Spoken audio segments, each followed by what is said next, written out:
넌 남의 집 사람 같아. 왜 여기 있어? 치매 진단을 받은 어머니의 말은 언제나 며느리를 향해 있었습니다. 어머니, 약 드실 시간이에요. 아들 앞에서는 잠잠하다가도 며느리만 마주하면 반복되는 그 말. 쓸모없는 애를 왜 데려왔어? 가족들은 말합니다. 치매라서 그런 거야. 이해해. 하지만 어느 날 며느리는 어머니의 방에서 한 장의 낡은 기록을 발견합니다. 그 순간 모든 말의 의미가 달라졌습니다. 나도 버려진 아이였어. 이 이야기가 누군가에게 작은 힘이 되길 바란다면 구독과 좋아요가 큰 응원이 됩니다. 어머니가 치매 진단을 받은 건 작년 가을이었다. 처음에는 물건을 자주 잃어버리는 정도였다. 안경, 리모컨, 지갑. 며느리인 나는 그때마다 집안을 뒤져 찾아드렸다. 어머니는 고맙다는 말 대신 이렇게 말씀하셨다. 당신이 어디 뒀으니까 못 찾는 거 아니야? 나는 아무 말도 하지 않았다. 그저 찾은 물건을 건네드리고 부엌으로 돌아갔다. 시간이 지나면서 어머니의 말은 점점 더 날카로워졌다. 아침에 약을 드리러 가면 인상을 찌푸리셨고 식사를 준비하면 입맛에 안 맞는다고 하셨다. 설거지 소리가 시끄럽다. 빨래를 너무 늦게 걷는다. 집안이 늘 어수선하다. 매일 뭔가 마음에 들지 않는 게 있었다. 이상한 건 그 말들이 전부 나를 향해 있다는 거였다. 남편 앞에서는 조용했다. 손주들이 오면 환하게 웃으셨다. 하지만 나와 단둘이 있을 때면 어머니는 전혀 다른 사람이 되었다. 넌 왜 맨날 여기 있어? 남의 집 사람 같아. 그 말을 처음 들었을 때 나는 귀를 의심했다. 남의 집 사람? 나는 이 집에서 15년을 살았다. 아이를 낳고 명절 준비를 하고 어머니 병원에 모시고 다닌 사람이 나였다. 그런데 남의 집 사람이라니. 어머니, 제가 약 준비해 드릴게요. 필요 없어. 내가 뭘 안다고. 어머니의 목소리는 차가웠다. 나는 그날도 아무 말 없이 물러났다. 남편에게 말했다. 어머니가 요즘 나한테만 그러신다고. 남편은 핸드폰에서 고개도 들지 않은 채 대답했다. 치매라서 그런 거야. 신경 쓰지 마. 신우이에게도 전화했다. 그쪽도 비슷했다. 언니, 엄마 상태가 그러니까 이해 좀 해줘. 언니가 제일 많이 보니까 그런 거지. 아기는 없으실 거야. 아기가 없다. 치매라서 그렇다. 이해해야 한다. 모두가 같은 말을 했다. 나만 예민한 사람처럼 느껴졌다. 그래서 나는 입을 다물었다. 어머니가 던지는 말을 그냥 받아냈다. 상처가 되든 말든 표정도 바꾸지 않았다. 어느 날 친구가 물었다. 요즘 많이 힘들어 보여. 무슨 일 있어? 아니, 괜찮아. 시어머니 간병 때문에 그런 거야? 응, 좀. 친구는 한숨을 쉬었다. 치매 환자 모시는 거 진짜 힘들다며. 그래도 내가 잘하고 있는 거야. 조금만 더 힘내. 나는 고개를 끄덕였다. 하지만 속으로는 생각했다. 힘든 게 간병이 아니라 매일 듣는 그 말들이라는 걸. 그 말을 아무도 믿어주지 않는다는 걸. 아침 6시에 일어난다. 어머니 약을 챙기고 아침 식사를 준비한다. 어머니는 7시에 일어나신다. 나는 방문을 두드리고 들어간다. 어머니, 아침이에요. 또 왔어? 약 드실 시간이에요. 어머니는 인상을 쓰신다. 하지만 약은 받아 드신다. 나는 물을 따라드리고 약을 삼키시는 걸 확인한 뒤 부엌으로 나온다. 식사 후에는 설거지, 청소, 빨래. 어머니는 거실에 앉아 텔레비전을 보신다. 가끔 나를 부르신다. 이거 소리 좀 줄여. 네. 저기 좀 치워. 네. 물 좀 갖다 줘. 네. 점심을 준비하고 다시 약을 드린다. 오후에는 어머니를 모시고 산책을 나간다. 요즘은 밖에 나가는 것도 싫어하시지만 의사 선생님이 꼭 움직이라고 하셨기 때문이다. 어디가? 잠깐 바람 쐬러요. 난 안 가. 조금만 다녀올게요. 시끄러워. 결국 집 앞 공원을 한 바퀴 도는 것으로 끝난다. 어머니는 말이 없으시다. 나도 말이 없다. 우리는 그렇게 나란히 걷는다. 저녁 식사 후에는 약을 다시 드리고 어머니를 방에 모신다. 남편이 퇴근하면 그때서야 나도 잠깐 앉는다. 오늘 어땠어? 응, 괜찮았어. 남편은 더 묻지 않는다. 나도 더 말하지 않는다. 밤 11시가 넘어서야 나는 방에 들어간다. 침대에 누우면 온몸이 무겁다. 하지만 잠은 쉽게 오지 않는다. 머릿속에는 오늘 어머니가 했던 말들이 맴돈다. 넌 남의 집 사람 같아. 쓸모없는 애. 괜히 데려와서 고생이다. 눈을 감는다. 내일도 똑같은 하루가 기다리고 있다. 어머니의 말에는 패턴이 있었다. 처음에는 몰랐다. 그저 감정이 상해서 기억에 남는 줄 알았다. 하지만 한 달, 두 달 지나자 확실해졌다. 같은 말이 반복되고 있었다. 넌 남의 집 사람 같아. 쓸모없는 애를 왜 데려왔어? 괜히 고생이다. 그 말들은 단순한 짜증이 아니었다. 마치 오래전부터 어머니 안에 있었던 언어처럼 느껴졌다. 치매가 만든 말이 아니라 치매가 꺼내온 말처럼. 나는 가끔 궁금했다. 어머니는 누구에게 그런 말을 들으며 살았을까? 아니면 누군가에게 그런 말을 했던 걸까? 어머니의 과거를 나는 거의 몰랐다. 시집 올 때 들은 건 어머니가 경상도에서 어렵게 자라셨다는 것뿐이었다. 어느 날 어머니는 내가 아침을 차리는데 이렇게 말씀하셨다. 너는 밥도 제대로 못하냐? 쓸모가 없어. 나는 가만히 서 있었다. 그 순간 어머니의 표정이 흔들렸다. 마치 지금 나를 보는 게 아니라 다른 누군가를 보는 것 같았다. 어머니? 어머니는 대답하지 않으셨다. 그냥 고개를 돌리고 창밖을 보셨다. 나는 그날 처음 생각했다. 어머니는 지금 누구를 보고 있는 걸까? 환절기라 옷장을 정리하기로 했다. 어머니 방에는 오래된 이불과 옷들이 쌓여 있었다. 나는 조심스럽게 하나씩 꺼내 털고 정리했다. 서랍장 맨 아래 칸을 열었을 때였다. 낡은 천보자기에 쌓인 뭔가가 있었다. 무겁지는 않았다. 나는 조심스럽게 보자기를 풀었다.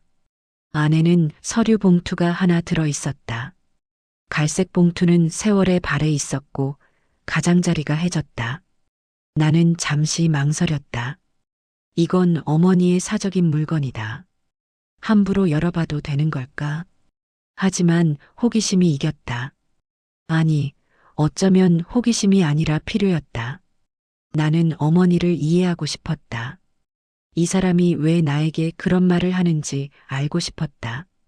봉투를 열었다. 안에는 누렇게 변한 종이들이 들어 있었다. 손으로 쓴 글씨, 도장이 찍힌 서류, 흑백 사진 몇 장. 나는 첫 장을 펼쳤다. 그리고 그 순간 숨이 멎는 것 같았다.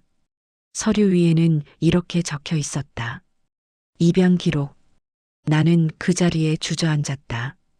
손이 떨렸다. 서류를 천천히 읽어 내려갔다. 어머니는 7살에 입양되었다. 원래 이름은 달랐다. 입양된 집에서 새 이름을 받았다. 이유는 간단했다. 친부모가 먹고 살기 어려워서였다.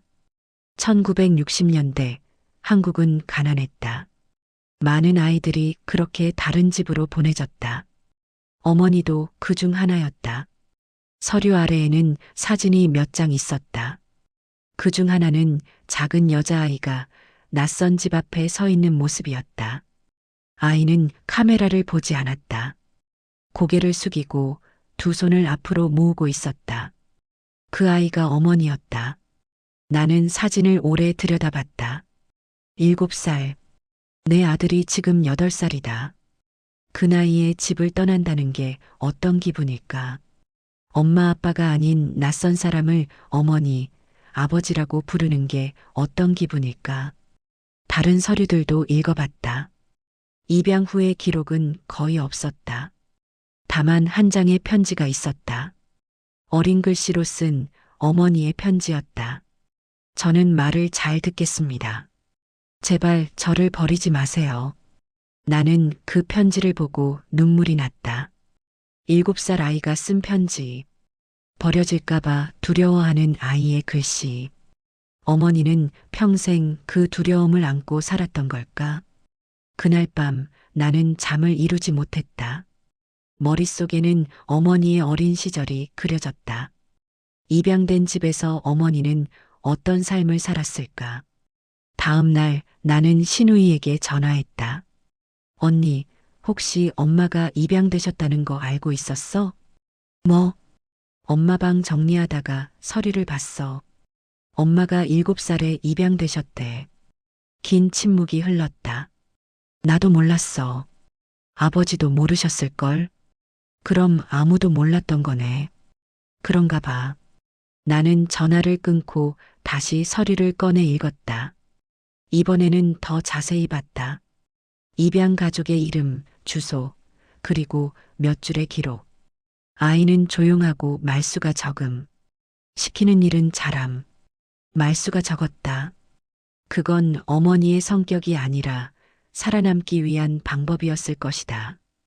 입양된 아이는 눈치를 봐야 했다. 미움받지 않으려면, 버려지지 않으려면 말을 아껴야 했다. 그리고 또 하나의 기록.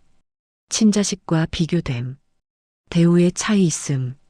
나는 그 문장을 읽고 가슴이 아팠다. 어머니는 그 집에서 딸이 아니었다. 손님도 아니었다. 그저 입양된 아이였다. 어머니는 그 집에서 사랑받지 못했다. 비교당했고 구박받았고 늘 조심스러웠을 것이다. 밥을 먹을 때도 웃을 때도 말할 때도 그렇게 자란 아이가 어른이 되었다. 그리고 그 상처는 평생 지워지지 않았다. 며칠 뒤 나는 어머니를 모시고 병원에 갔다. 정기 검진 날이었다. 의사 선생님은 어머니의 상태를 체크하고 나에게 말했다. 요즘 어떠세요? 비슷해요. 말씀이 좀 거칠어지긴 하셨는데, 치매 환자분들은 최근 기억은 잘 못하시지만 오래된 기억은 오히려 선명해지는 경우가 많아요. 오래된 기억이요?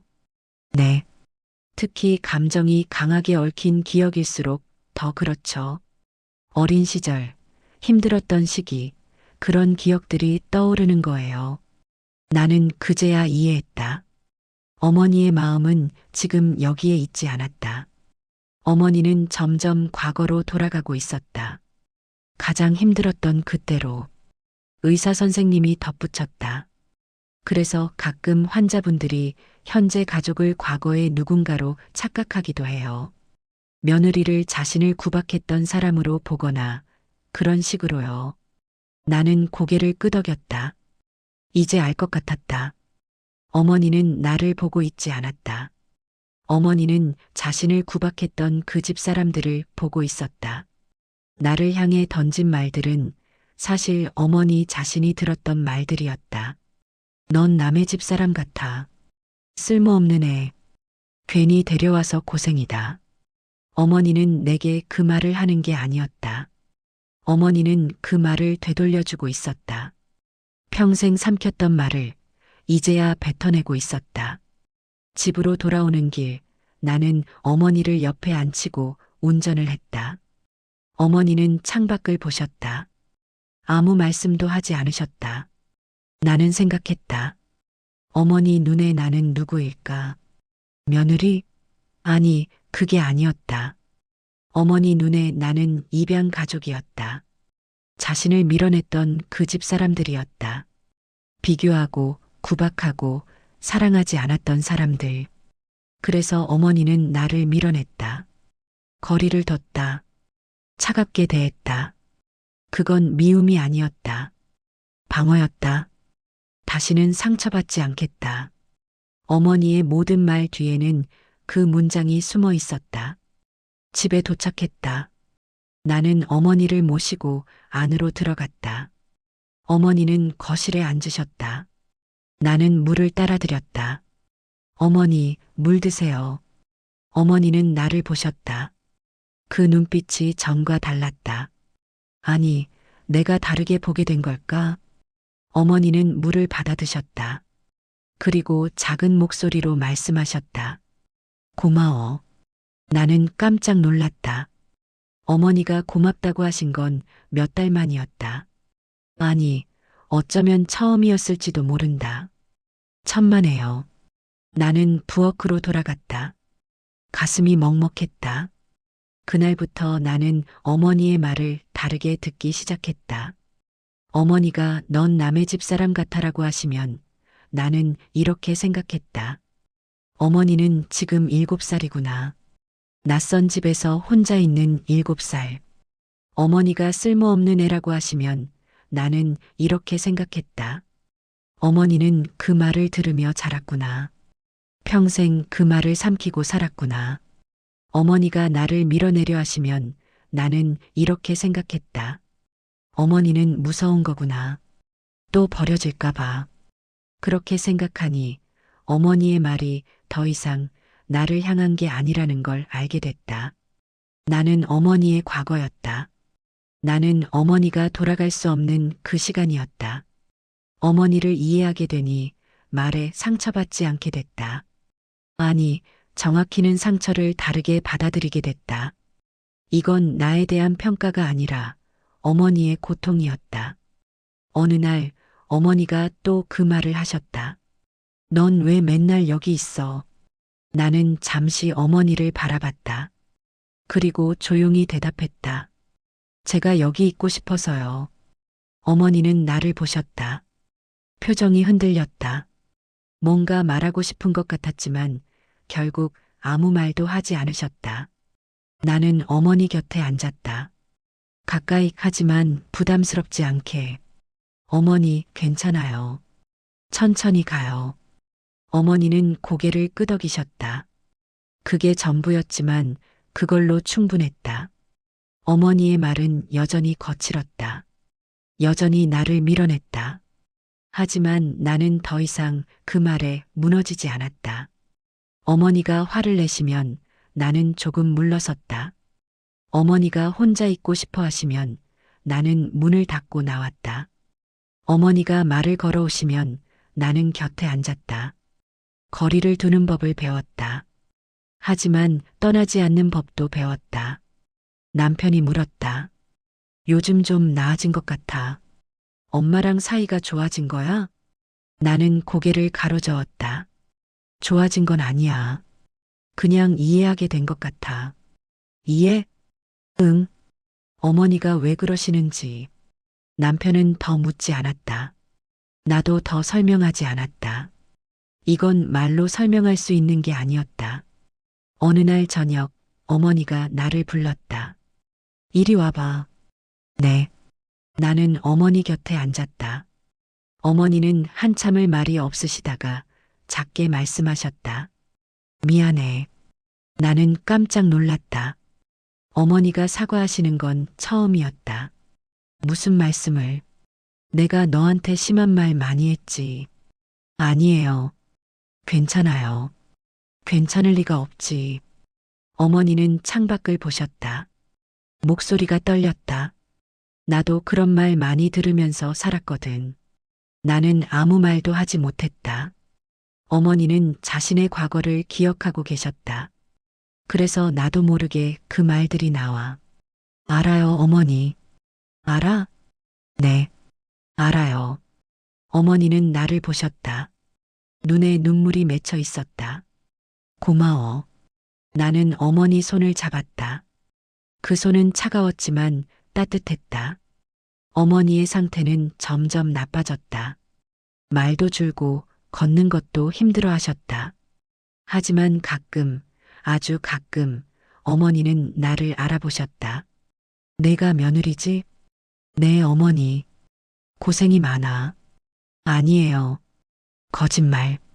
내가 알아. 어머니는 그렇게 말하고 다시 눈을 감으셨다. 어느 봄날, 어머니는 조용히 눈을 감으셨다. 가족들이 모두 모인 자리에서 평온하게. 장례식장에는 많은 사람들이 왔다. 어머니를 아는 사람, 우리 가족을 아는 사람. 나는 문상객들을 맞으며 생각했다. 어머니는 끝내 자신의 과거를 가족에게 말하지 못했다. 입양되었다는 것, 그 집에서 어떻게 살았는지, 얼마나 외로웠는지. 그 이야기는 어머니만 알고 있었다. 그리고 이제 나도 안다. 장례를 치르고 집으로 돌아왔다. 어머니 방은 텅 비어 있었다. 나는 그 방에 들어가 앉았다. 서랍장 아래 칸을 열었다. 그 봉투는 여전히 거기 있었다. 나는 그걸 꺼내 무릎 위에 올려놓았다. 입양 기록. 나는 그 서류를 다시 읽었다.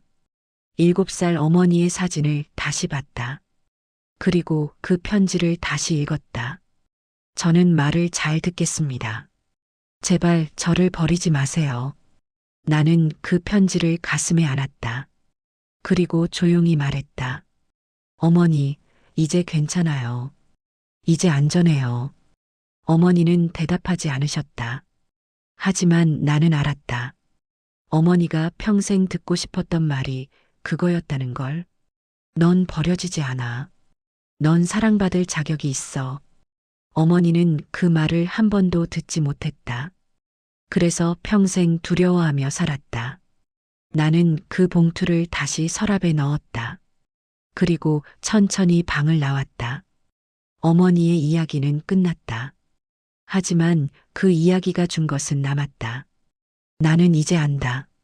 사람의 말 뒤에는 보이지 않는 상처가 있다는 걸.